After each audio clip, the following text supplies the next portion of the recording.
She's a failure. Always has been. That's what my mother told the entire family when I left for grad school. She said it again when I didn't show up to Christmas. And again, when I didn't send money for my sister's third DUI bail. But I was there at the trial. Quiet. Uninvited. Sitting in the last row. My name is Dana. And from wherever you're watching this, stay with me.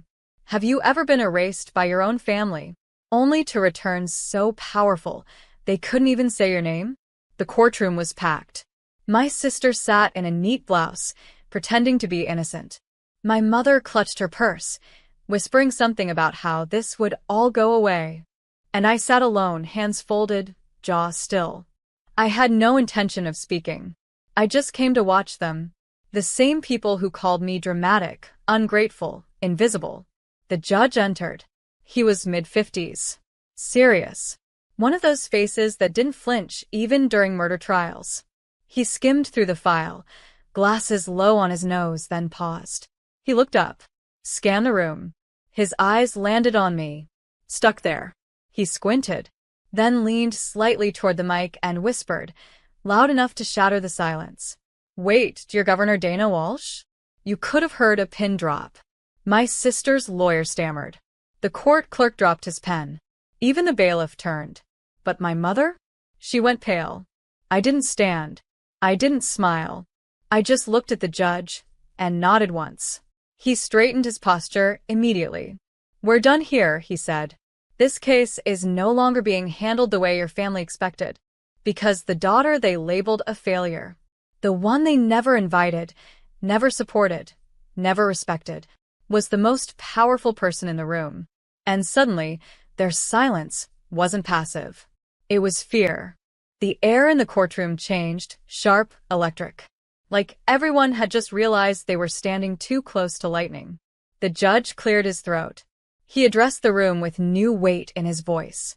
I'd like to request a brief recess. But what he really meant was, what the hell is she doing here? Because governors don't just show up to routine DUI cases. Especially not in disguise. No security detail, no staff, no announcement. But I didn't come as a politician. I came as the daughter they threw away. As the sister they used for contrast. As the woman who was told, repeatedly, you're not one of us.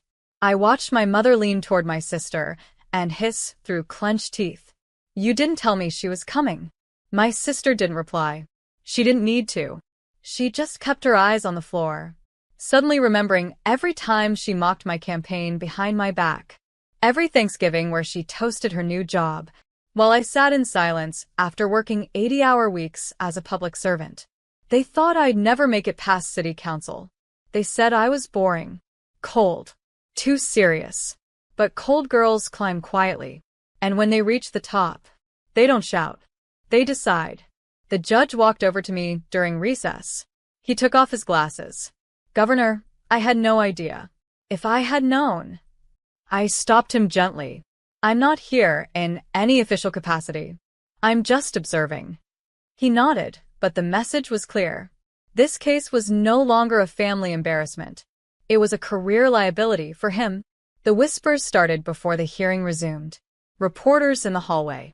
Law clerks pretending not to stare. Even the opposing counsel leaned in and asked my mother, "Is that the Governor Walsh?" She didn't answer. Because how do you explain disowning a daughter, only to watch her become the most powerful name on the docket? And me? I sat there, quiet, still, unapologetic. Because I didn't come to flex power. I came to remind them, I am power. Court resumed. But the air was different now. Not a soul could look me in the eye. The judge returned to the bench, suddenly cautious. Measured. He read through the file like it had just turned radioactive. My sister sat up straighter, her lawyer whispering furiously beside her. My mother? Still frozen. Still pale. Still clutching that purse like it held an explanation. Because here's what no one tells you.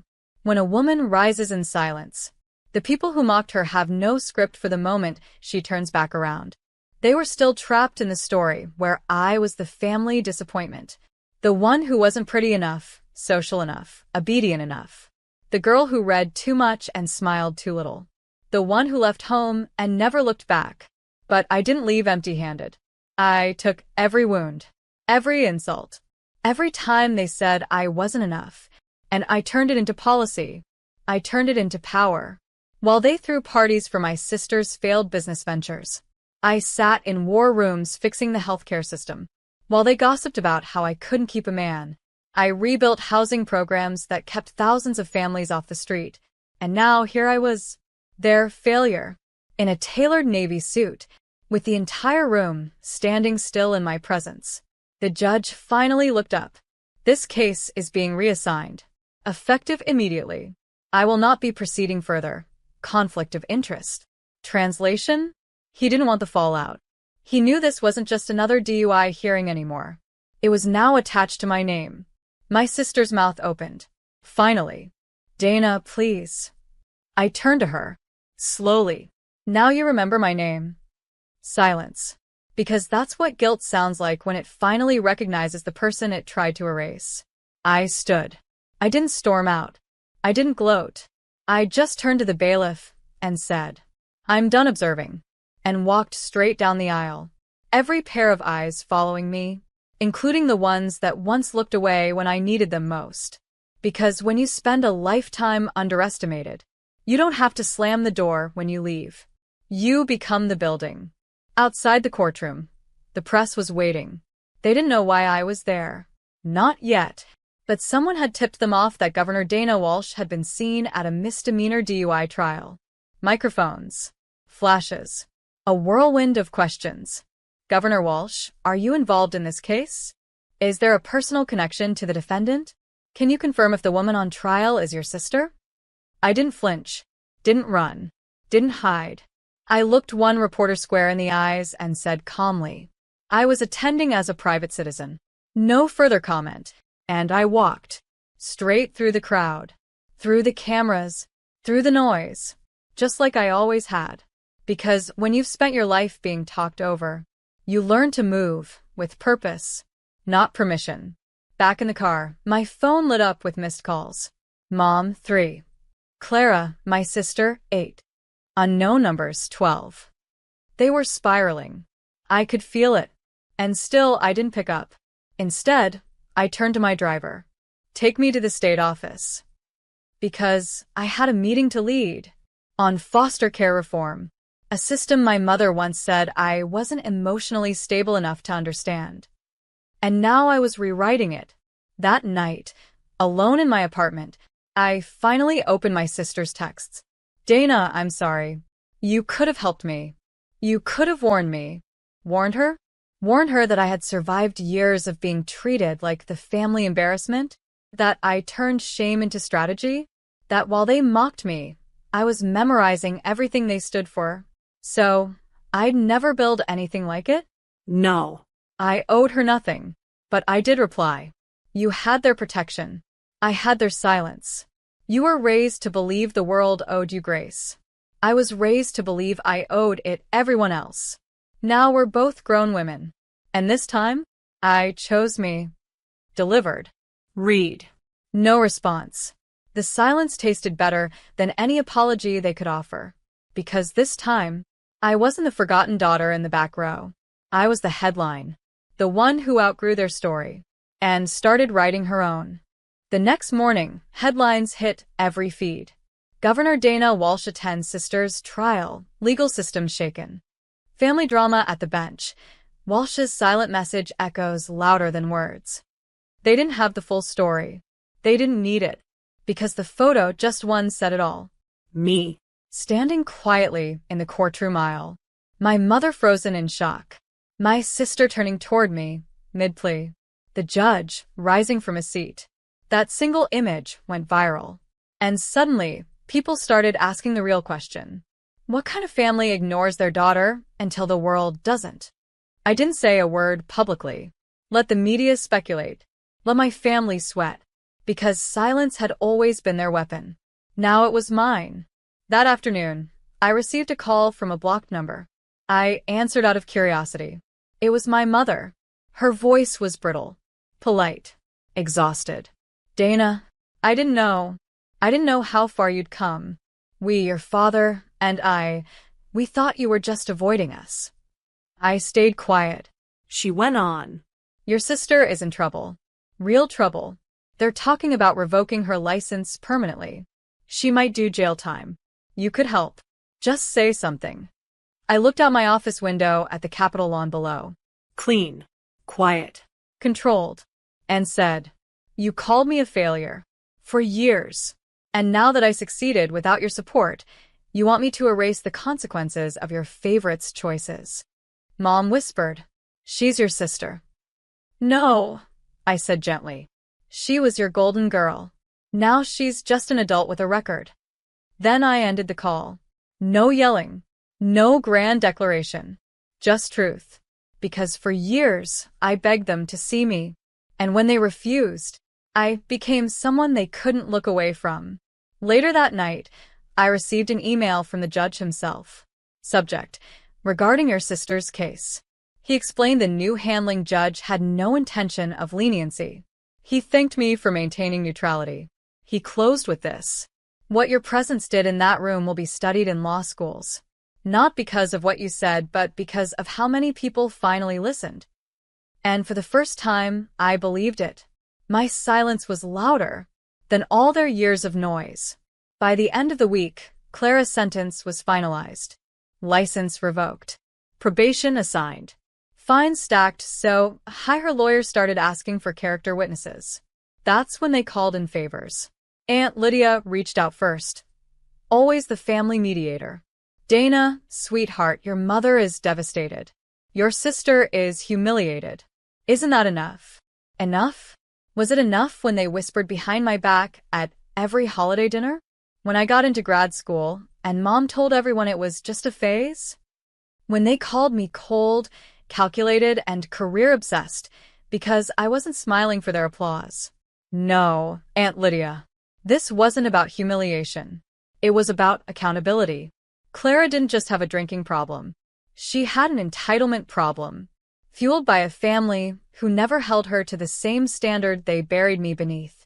Now that standard had a name, a title, and power that didn't beg for validation. That night, I sat with my chief of staff reviewing policy briefs. Midway through, she looked at me and said, "Governor, you okay?" I paused. Because yes, I was okay. For the first time in my life, I wasn't fighting to be seen. I was watching the same people who told me I'd never be anything suddenly whisper my name with caution. I closed my laptop and answered, "I'm more than okay. I'm free." And I meant it. Because freedom wasn't the power I gained from being governor. It was the moment I realized I never had to go back to beg for love from people who only valued control. My sister was learning now that a last name doesn't protect you from consequences, that the quiet one they dismissed became the one who signs the laws. That courtroom never called me again, but the state legislature did, asking if I'd speak on ethical leadership. And the photo of me at the trial, now framed in my office, a reminder that no matter how far they tried to bury me, I didn't just rise. I made the ground beneath them shake. A month later, I hosted a policy summit in D.C. Senators, governors, federal judges, even international observers, all gathered in the East Hall of the Capitol. I stood at the podium, flawless in navy, notes untouched, because the story I carried didn't need a script. I spoke about systemic privilege, about accountability, about how consequences don't discriminate but people do. I didn't name names, but those who'd read the headlines knew exactly who I was referencing, and those who hadn't felt it anyway.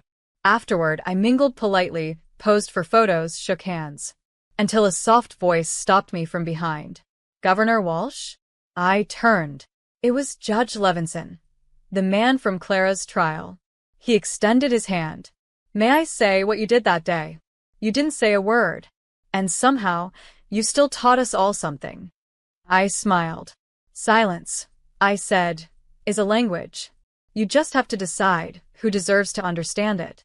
He chuckled, nodded, walked away. And I stood there, letting the weight of that moment settle into my bones. Because years ago, I would have given anything for my family to clap for me. Now, I didn't need applause. I had peace. Then something unexpected happened. The summit coordinator handed me a note.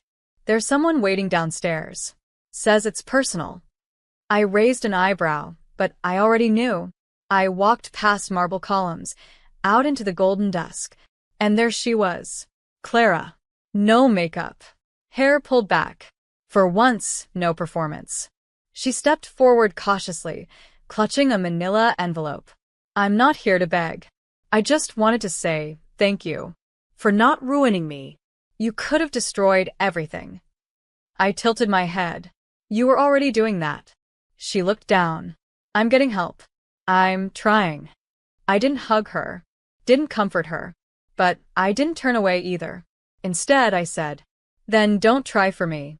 Try for the person you become when no one's watching. That's who matters now." She nodded, eyes glossy, and handed me the envelope. Old photos. From when we were little, before it all got complicated. Then she walked off, and I stood in front of the Capitol steps, envelope in hand, realizing something powerful. My story didn't need revenge. It needed clarity. They didn't break me. They built the exact kind of fire I'd one day lead with. Back home, I placed the envelope on my kitchen counter. Didn't rush to open it. Just watched it, like it might still bite. That night, I sat by the window with chamomile tea. No guards, no cameras, no headlines. Just me. And finally, I opened it. Inside were moments frozen in time. Clara and I as kids, laughing in the backyard sprinkler. Dad grilling, Mom pretending to care. One photo of me in oversized glasses, holding a science fair ribbon, standing alone. No one was clapping. Not even them. And still, I was smiling. Even back then, I knew how to celebrate myself.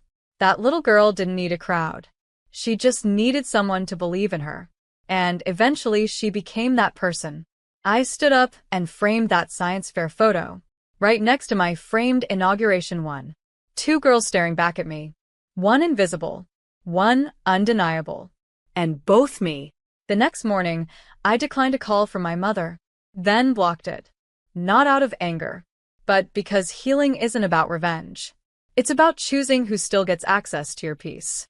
Clara's story wasn't mine to clean up, and my silence wasn't punishment. It was closure, because the woman they called cold built housing for the homeless. The girl they called dramatic wrote laws that protected children from abuse. The daughter they called a failure became a leader the nation now looked to in crisis. They wrote me out of the family. So I wrote myself into history, not with a scream, not with a crown, but with quiet, focused power. And a reminder to every forgotten daughter. You don't need their seat at the table. When the time comes, you build the room.